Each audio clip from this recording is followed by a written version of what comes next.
দাদা জোর করলো বলে দাদার বিয়েতে তো চলে আসলাম, কিন্তু প্যান্ডেল দেখে মনে হচ্ছে অত একটা ভালো করেনি, সবকিছু শর্টে করে দিয়েছে।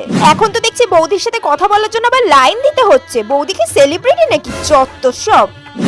বাহ বৌদি, বেশ সুন্দর লাগছে দেখতে। Thank you. এগুলো কি সোনার? হ্যাঁ, পিওর গোল্ড। ও, আমি তো seriously? সোনা ছাড়া কিছু পড়ি না, তুমি তো জানো। আমি আবার যা তা জিনিস পড়তে পারি না। ও সোনা ছাড়া পড়ে না নাকি? আমার মুখে মুখে তর্ক করা, তাই না? সব কথা গিয়ে এবার মায়ের কানে লাগাবো, তারপর বৌদিকে আচ্ছা করে দেবে। কি রে, বৌদিকে দেখলি?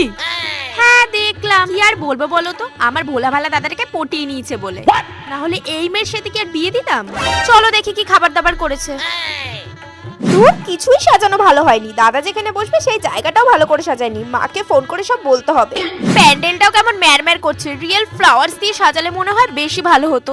এই ফ্লাওয়ার গুলোতে কেমন ধুলো পড়ে গেছে, কিছুই ভালো করেনি। ধুর, সবই খেলাম কিন্তু পেটটা ঠিক ভরলো না। আরো 4-5টা খাবারের আইটেম থাকলে ভালো হতো। রসগোল্লার গোল্লাটাও কেমন ছোট, আর রসগোল্লার ভেতরে তেমন রসও নেই। সব গিয়ে মায়ের কানে লাগাতে হবে।